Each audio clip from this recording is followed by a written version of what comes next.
எல்லா உயிர்களின் இரவிலே நிலைத்த ஞானி விழித்திருப்பான். உயிரெல்லாம் விழித்திடும் நேரம் முனிவர்க்கது இரவு ஆகும். ஹரியோம். இந்த பாடல் ஒரு மறைமுகமான பாடல். வியாசருக்கும் விநாயகருக்கும் இடையில் ஒரு ஒப்பந்தம் உண்டு.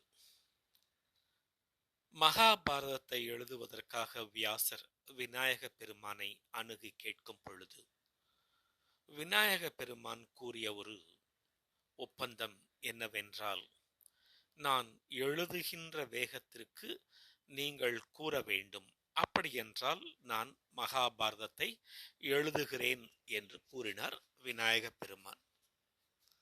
வியாசரும் கூறினார், நீங்களும் ஒரு விஷயத்தை ஒப்புக்கொள்ள வேண்டும், ஒப்புக்கொண்டால் நாம் இந்த மகா காரியத்தை எழுதலாம் என்று கூற, விநாயக பெருமான் என்னவென்று கேட்க வியாசர் கூறினார், நான் சொல்வதையெல்லாம் தாங்கள் புரிந்து கொண்டு எழுத வேண்டும் என்று ஒப்பந்தமிடுகிறார்கள். ஆக விநாயக பெருமான் ஒரு கோரிக்கை வைக்க, அதை வியாசர் ஏற்றுக்கொள்ள, வியாசர் ஒரு கோரிக்கை வைக்க விநாயக பெருமானும் ஏற்றுக்கொள்ள, இரண்டு கோரிக்கைகள், இரண்டு ஒப்பந்தங்களுக்கு இடையில் தான் இந்த மகாபாரதத்தின் மையமாக இருக்கின்ற பகவத்கீதை எழுதப்பட்டது. அப்படி வியாச பகவானுக்கு ஒரு சில நிமிடங்கள் தேவைப்பட்டது போலும். ஆகையினால் இந்த ஒரு மறைபொருளை வைத்து கூறப்பட்ட ஸ்லோகம் கீதையில் இது முதலாவது ஸ்லோகம். மேலோட்டமாக இந்த பாடலை படித்தோம் என்றால், எல்லா உயிர்களின் இரவு ஞானிக்கு பகல், ஞானியின் இரவு எல்லா உயிர்களுக்கும் பகல் என்று. அப்படி என்றால் ஞானி என்பவர் ஒரு இரவு நேர காவலாளி, நைட் டியூட்டி வாட்ச்மேன் என்கின்ற அர்த்தம் மேலெழுந்த வாரியாக வருகிறது. அவ்வாறு பார்க்கும் பொழுது இரவு நேர காப்பாளர்கள் எல்லாருமே ஞானிகளா என்றால் அப்படி அர்த்தம் எடுத்துக்கொள்ள முடியாது. இது விநாயகருக்கும் நன்கு தெரியும். இதனுடைய ஆழமான அர்த்தம் என்ன என்று விநாயகர் சிந்தித்து தெளிந்து எழுதி முடிப்பதற்குள் வியாச பகவான் தனது சிறு காரியத்தை செய்து முடித்துவிட்டு வந்து விடுகிறார்.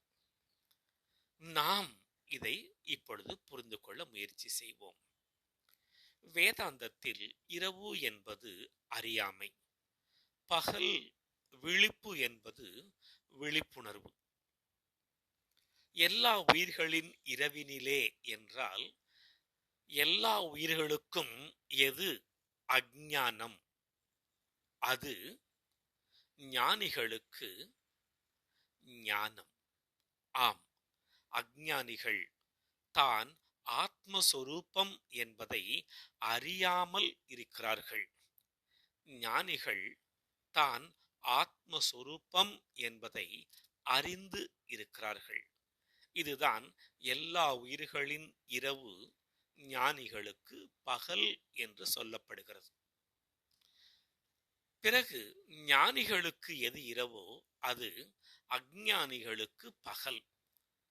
இதற்கு நாம் பகவான் ஸ்ரீ ராமகிருஷ்ண இல்லை, பகவான் ஸ்ரீ ரமணரின் வாழ்க்கையிலிருந்து ஒரு விஷயத்தை எடுத்து கையாளலாம்.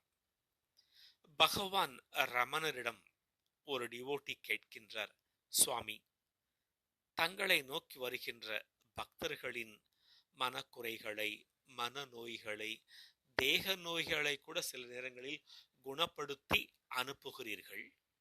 உங்களுக்கென்று வந்த இந்த நோயை நீங்கள் ஏன் குணப்படுத்தி கொள்ளக்கூடாது என்று கேட்க, பகவான் ரமணர் கூறுகின்றார், எனக்கு தேகமே இல்லையே, நான் தேகமே இல்லையே, நான் தேகம் என்றால் தானே நோய் என்றும் அதை குணமாக்க வேண்டும் என்றும் நான் செயல்பட முடியும் என்று கூறினார் ரமணர்.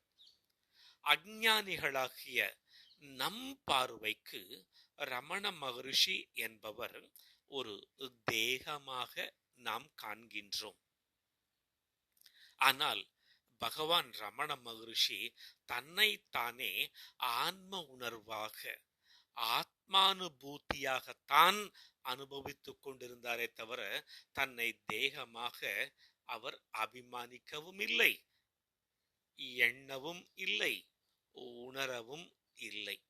ஆக பகவான் ரமணரின் கண்ணோட்டத்தில் தான் தேகம் அல்ல, அவர் அதில் ஞானத்தோடு இருக்கின்றார். ஆனால் அஞ்ஞானிகளுக்கு ரமண மகரிஷி தேகமாக பார்க்கிறார்கள்.